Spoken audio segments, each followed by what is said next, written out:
Hello everyone, today we will start chapter number 9 algebraic expression and its identities। यानी कि algebraic expressions के बारे में हम पढ़ेंगे और उसकी identities जो है क्या क्या यूज़ होती हैं वो देखेंगे।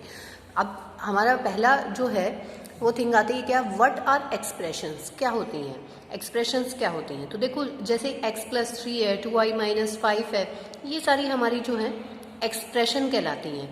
तो क्या, as you know the expression are form from variables and constant, यानी कि किसको कंबाइन करके, वेरिएबल्स को, कॉन्स्टेंट को, इन सभी चीज़ों को कंबाइन करके आप क्या फॉर्म करते हो, एक एक्सप्रेशन फॉर्म करते हो। ठीक है, तो ये आपकी इस तरीके से जो है एक्सप्रेशन है।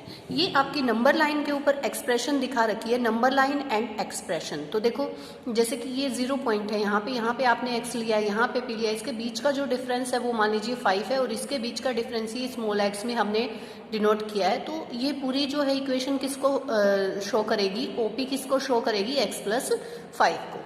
ठीक है, इस तरीके से नंबर लाइन पे भी दिखा रखा। तो एक्सप्रेशन जो है, कोई भी एक्सप्रेशन होती क्या है, द कॉम्बिनेशन ऑफ, देखो जब आप ऑपरेशन लगाते हो किसी कांस्टेंट में या वेरिएबल में, मल्टीप्लिकेशन का, डिवीजन का, सब्ट्रैक्शन का या एडिशन का, आप ऑपरेशन लगा के एक फॉर्म करते हो इक्वेशन, तो वो आपकी क्या कहलाती है, एक्सप्रेशन कहलाती है। देखो क्या कहता है, expression are form from variable and constant by the combination of variable and constant, तो वो आपकी क्या कहलाएगी, एक्सप्रेशन कहलाएगी।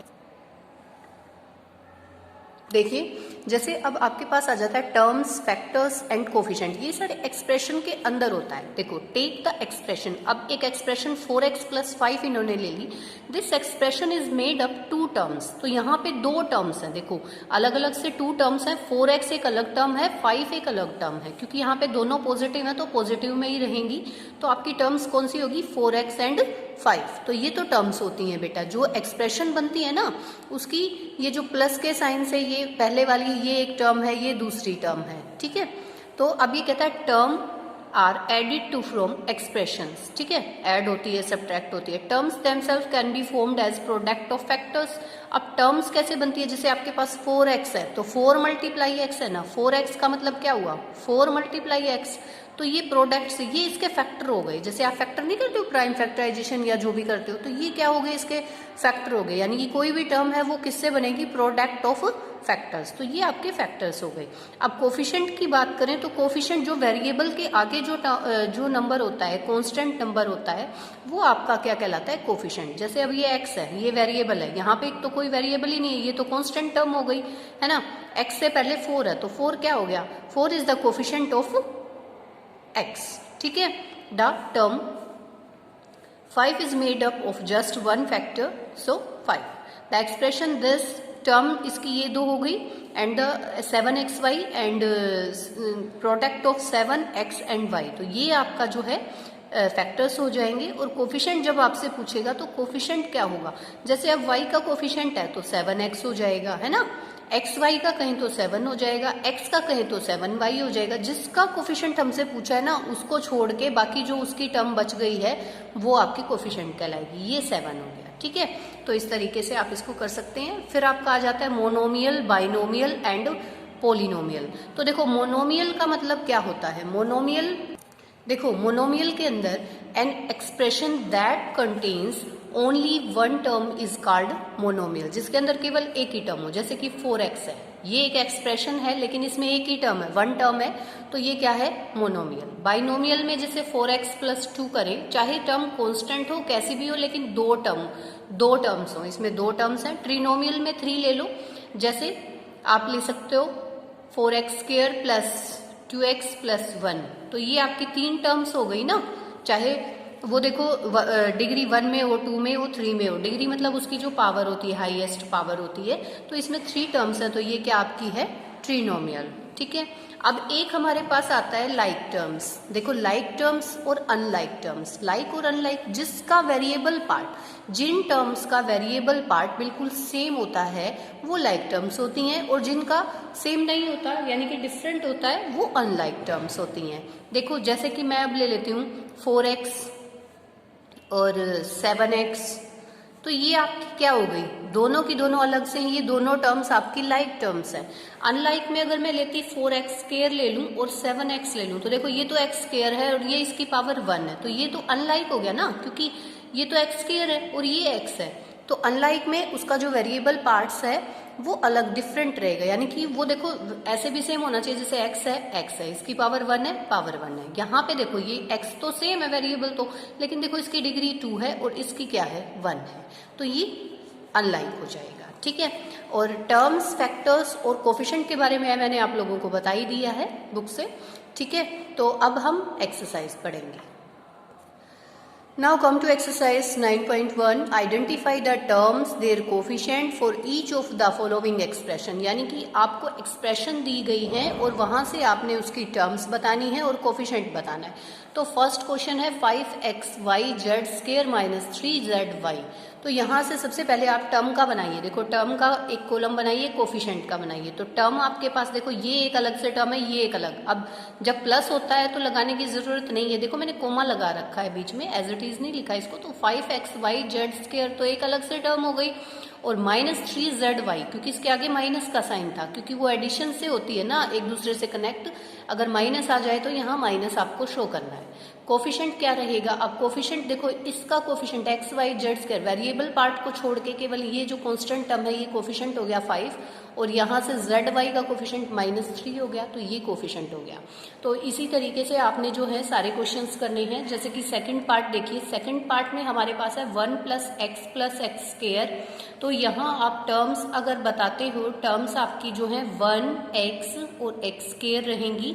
कोफिशिएंट अगर आप बताते हो, कोफिशिएंट के अंदर जो है आपके पास क्या रहेगा, देखो कोफिशिएंट आपका वेरिएबल का होता है, तो x का कोफिशिएंट क्या है 1 और x स्क्वायर का कोफिशिएंट क्या है, ये भी आपके पास जैसे कुछ भी नहीं है तो 1x है, 1x स्क्वायर है ना, तो ये भी आपका 1 रहेगा। और देखो ये आपका तीनों का 1 1 हो गया, ये टर्म्स ही ना, इसका कोफिशिएंट भी 1, ये कांस्टेंट था तो कोफिशिएंट तो 1 ही हो गया, इसका जो है 1 और इस वाले का क्या हो जाएगा आपका 1, ये कोमा है आपका। ठीक है, ये कोमा है। तो इस तरीके से आपको टर्म, कोफिशिएंट आपको बतानी है। तो बाकी के जो पार्ट्स हैं, आप जो नेगेटिव में होगा उसको नेगेटिव में बता देंगे। तो इसी तरीके से आप इसके सारे के सारे पार्ट्स जो है खुद से ट्राई करके देखेंगे। ठीक है, क्वेश्चन नंबर 2 के अंदर हमसे क्या पूछा गया है, देखो classify the following polynomial as monomial, binomial, trinomial, which polynomial do not fit any 3 categories. तो देखो x + y है, कितनी टर्म्स हैं x + y में, 2 टर्म्स, कौन सी कैटेगरी में आएगा, बाइनोमियल में आ जाएगा, जिसमें 2 हैं वो बाइनोमियल में आ जाएगा। तो यहाँ x + y वाला जो है पार्ट हम यहाँ लिखेंगे, ठीक है, कोमा लगा के। नेक्स्ट जो 1000 है वो आपका किस में आ जाएगा, 1000 वाला पार्ट जो है वो मोनोमियल में आ जाएगा, तो उसको मोनोमियल में लिख दो, 1 टर्म है, आप मोनोमियल में लिखेंगे 1000। ठीक है, इसी तरीके से आप इसकी जो है कैटेगरीज बना लीजिए। देखो ध्यान से देखो, इसकी कैटेगरीज बनाएंगे हम, तो हमारे पास जो है जैसे अब ये वाला है x + x² + x³ + x4, तो कितनी टर्म्स हैं 1 2 3 4 आ गई। तो ना तो मोनोमियल में आ रहा, ना बाइनोमियल में, ना ट्रिनोमियल में, तो इसको छोड़ दो, क्योंकि ये भी तो पूछा है कि कौन सा फिट नहीं हो रहा। अब 7 + y + 5x ट्रिनोमियल में आ गया, ये बाइनोमियल में आ गया, ये ट्रिनोमियल में आ गया, ये आपका ट्रिनोमियल में आ गया, ये बाइनोमियल में, ये देखो इसमें 4 आ गई, तो ये किसी में फिट नहीं हो रहा है ना। PQR ये मोनोमियल में, ये बाइनोमियल में, ये भी बाइनोमियल में। तो इस तरीके से आप इनको कैटेगरीज में लिखते जाएंगे, और जो फिट नहीं हो रही है फिर आप वो भी देखेंगे कि कौन सी जो है कैटेगरी में फिट नहीं हो रही है।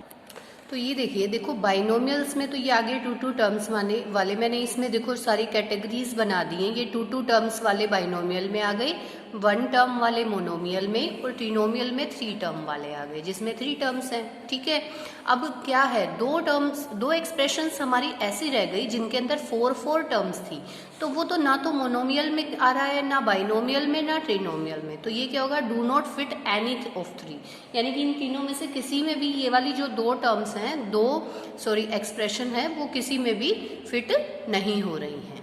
ठीक है, now come to question number 3, at the following. हमारे पास है AB - BC, comma B C minus C A minus A B. तो ये है हमारे पास। तो हम क्या करेंगे, सबसे पहले देखो A B minus B C add करना है, प्लस लगाते जाओ कोमा की जगह, B C minus C A और plus C A minus A B. अब आप देखो ए बी यहाँ है, ए बी यहाँ है, एक पॉजिटिव है एक नेगेटिव है, यानी कि इनको इकट्ठा कर लो, a B minus A b. देखो इसको थोड़ा सा आइडेंटिफाई करते जाओ। फिर मैंने बी सी लिखा, minus B C plus B C minus C a plus C a. देखो मैंने इनको इकट्ठा कर लिया है विद साइन, तो ए बी से ए बी कैंसिल आउट हो गया है ना, बी सी से बी सी ए से सी ए। तो आपके पास क्या, यहाँ से ये जीरो, यहाँ से सब जीरो आ गया आपके पास, आंसर विल बी जीरो। ठीक है, अब क्वेश्चन नंबर जो इसका सेकंड पार्ट है वो देखेंगे। Now come to its second part. देखो ये आपके पास इसका सेकंड पार्ट है, तो आप लिखेंगे a minus b plus a b plus b minus c plus B c. देखो इनके बीच वाले साइन में कोई फेरबदल आपको नहीं करना, जहां पे आपका कोमा अप्लाई है वहां पे प्लस कर दो, क्योंकि आपने इसको ऐड करना है। यहाँ plus C minus A plus a c.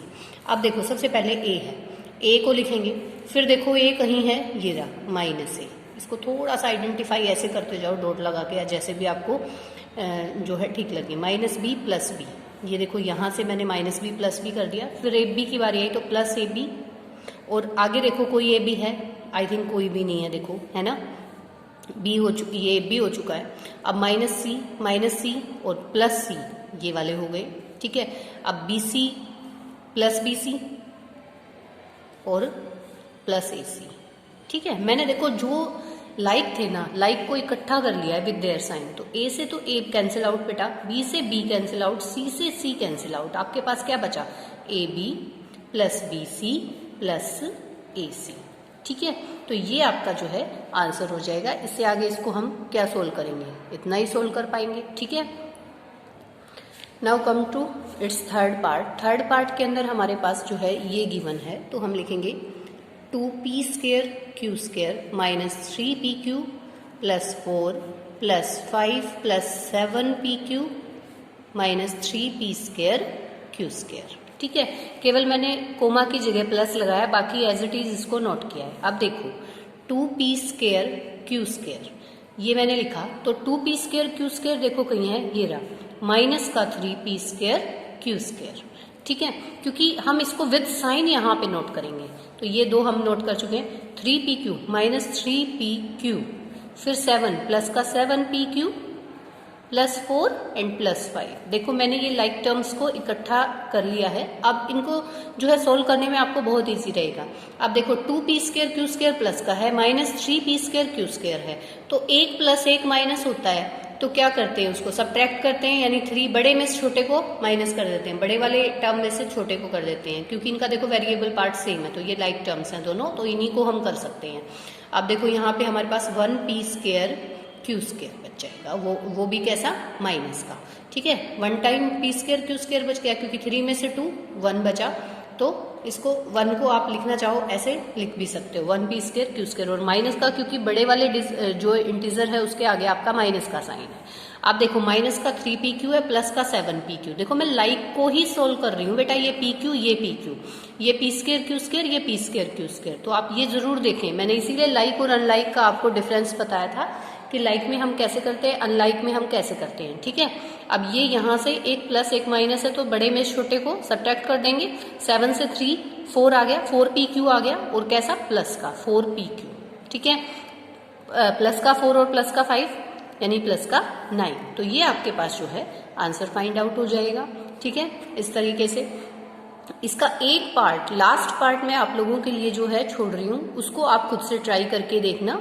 ठीक है, अब हम आ जाते हैं क्वेश्चन नंबर 4 पे। Subtract 4a minus 7ab plus 3b plus 12 from 12a minus 9ab plus 5b minus 3। तो अब आप देखो किस में से किसको माइनस करना है, subtract this expression from this, यानी फ्रॉम यानी में से, यानी कि किसको सब्ट्रैक्ट करो, इसको सब्ट्रैक्ट करो, इस पूरे को फ्रॉम दिस, इसमें से। तो ये फ्रॉम वाला आपको ध्यान रखना है, कभी इसमें इसको पहले लिख के इसमें माइनस करो तो फ्रॉम, यानी कि फ्रॉम का मतलब आपका होता है में से, है ना, आपको पता है ना, किस में से, इस वाले में से, तो यानी इसमें से माइनस करना है। ठीक है, तो आप क्या लिखेंगे, 12a minus 9ab plus 5b minus 3, इसको पहले लिखो और ऐसे हम इसको ब्रैकेट में लिख देते हैं। माइनस का साइन इस वाले में से इसको करना है, तो ये मत देखना ये पहले दिया हो तो पहले इसको लिखें, तो वो आपका रॉन्ग हो जाएगा। फिर 4a minus 7ab plus 3b plus 12। देखो इस तरीके से इसको लिखो। भाई इस वाले में से इसको माइनस करना था, तो देखो मैंने माइनस लगा दिया, दोनों को ब्रैकेट में कर दिया। क्योंकि ऐसे माइनस होता है तो हमें इसमें साइंस जो है वो चेंज करने पड़ते हैं। तो देखो कैसे करेंगे, ये तो एज इट इज आ जाएगी term 12a minus 9ab plus 5b minus 3, और यहाँ पे हमारा क्या चेंज रहेगा, देखो ब्रैकेट है, ये ब्रैकेट मैंने जानबूझ के लगाई कि आपको इजी रहेगा जब आप साइन चेंज करोगे, आपको पता रहेगा। देखो ये माइनस है, तो अगर ब्रैकेट से बाहर आपका माइनस का साइन है, जब आप माइनस करते हो तो ये सारे के सारे साइन चेंज हो जाते हैं। जैसे अब ये प्लस का 4 है तो माइनस का 4 है, माइनस का 7ab है तो प्लस का 7ab, ठीक है, प्लस का 3b है तो माइनस का 3b, एंड प्लस का 12 है तो माइनस का 12। अब आपका वही प्रोसीजर बन गया जो फर्स्ट, जो आप थर्ड क्वेश्चन के अंदर जो सारे पार्ट्स में आपने किया कि आप लाइक टर्म्स को देख लो। जैसे ये 12a है, 12a मैंने लिख दिया, यहाँ से देखो एक बार और है 4 माइनस 4, ठीक है, ये भी लिख दिया। 9ab है मेरे पास, माइनस का 9ab, अब यहाँ पे 7ab है, प्लस का 7ab, ठीक है। 5b है, प्लस का 5b है, यहाँ पे माइनस का 3b है, माइनस का 3 है और माइनस का 12 है। देखो सारी टर्म्स आ गई, ऐसे थोड़ा सा आइडेंटिफाई करते हुए चले इसको, ठीक है। अब आपको बहुत इजी हो जाएगा इसको सोल्व करना। 12a है 4a है, तो 12a पॉजिटिव है, 12 से 4 माइनस करोगे 8a आपका पॉजिटिव ही रहेगा, माइनस 9ab है 7ab है, तो इन दोनों को जब आप सोल्व करते हो तो देखो बड़े इंटीजर के आगे माइनस का साइन है तो माइनस तो आएगा ही आएगा, और बड़े में छोटे को माइनस कर दो यानी कि 2ab आ जाएगा आपके पास। 5b माइनस 3b है यानी कि प्लस का 2b आ जाएगा, माइनस 3 है और माइनस 12 दोनों माइनस के हैं तो उसको क्या करते हैं, ऐड करते हैं, लेकिन साइन आपका माइनस का रहता है। 12 प्लस 3 15 हो जाएगा, ठीक है। अब यहाँ तक हमने इसको किया, ये हमारा जो है आंसर फाइंड आउट हो गया। ये देखिए बेटा, ये आपका बी पार्ट है, सेकंड पार्ट फोर्थ क्वेश्चन का। Subtract 3xy plus 5yz minus 7zx from this. तो आप ये ध्यान रखें, ये जो फ्रॉम दिस यानी में से, किस में से, इस वाली एक्सप्रेशन में से ये वाली आपको माइनस करनी, तो इसको ब्रैकेट में लिख के माइनस का निशान और फिर ये वाली ब्रैकेट में, ठीक है। तो अब हम क्या करेंगे, 5xy minus 2yz minus 2zx plus 10xyz minus, अब देखो मैंने बताया था ब्रैकेट से बाहर अगर माइनस का साइन हो तो आप चेंज करेंगे सारे, ये प्लस का है माइनस का 3xy प्लस का 5yz माइनस का 5yz माइनस का 7zx प्लस का 7zx, ठीक है। अब इसको देखो 5xy है मेरे पास, मैंने ये लिखा, xy वाला देख लो, ये रहा 3xy माइनस 3xy, फिर 2yz माइनस 2yz, तो yz देखो कहाँ पे है, ये रहा माइनस का 5yz, मतलब लाइक टर्म्स को आप इकट्ठा कर लो। अब ये माइनस का 2zx है, zx है तो देखो zx है आपके पास, ये रहा zx प्लस का 7zx, ठीक है। फिर आपके पास है प्लस का 10xyz, ये भी आप लिख चुके हो, yz भी आप लिख चुके हो, ये भी, ठीक है। तो सारी आपकी टर्म्स कंप्लीट हो गई हैं ये लिखने में। अब देखो ये दोनों को करोगे, इन दोनों को करोगे, इन दोनों को, देखो इजी हो जाता है, इसलिए मैं ये पैटर्न आपको बता रही हूँ। 5xy 5 पॉजिटिव है और माइनस 3 है यानी ये नेगेटिव है, ठीक है। तो बड़े में छोटे को माइनस करें, एक प्लस एक माइनस होता है, वेरिएबल्स सेम है, ठीक है। तो 2xy, क्योंकि बड़े इंटीजर के आगे पॉजिटिव साइन है तो ये पॉजिटिव बचेगा। अब ये दोनों माइनस के हैं तो माइनस का साइन, लेकिन इनको हम ऐड कर देंगे 7yz, ठीक है। अब ये देखो एक नेगेटिव है एक पॉजिटिव है, एक प्लस का एक माइनस का है, तो बड़े में छोटे को माइनस कर देंगे, 7 में से 2 को माइनस करेंगे तो क्या बचा, 5zx बच गया, ठीक है। और कैसा, प्लस का 5zx प्लस 10xyz, देखो इसके साथ कोई भी पेयर बनाने के लिए नहीं है तो ये एज इट इज लिख देंगे। अब इससे आगे जो है इसको सोल्व मत करना, क्योंकि देखो xy yz zx 10xyz, तो ये सब डिफरेंट यानी अनलाइक टर्म्स है, इनमें हम एडिशन या सब्ट्रैक्शन का जो है आप ऑपरेशन नहीं लगा सकते बेटा। तो यहाँ भी मैं एक पार्ट आप लोगों के लिए जो है छोड़ रही हूँ, वो आप खुद से ट्राई करके देखेंगे। देखो सारे पार्ट्स मैंने किए, बट एक एक पार्ट तो करना बनता है, तो आप लोग करें, इसको ट्राई करें, ठीक है। थैंक यू बेटा।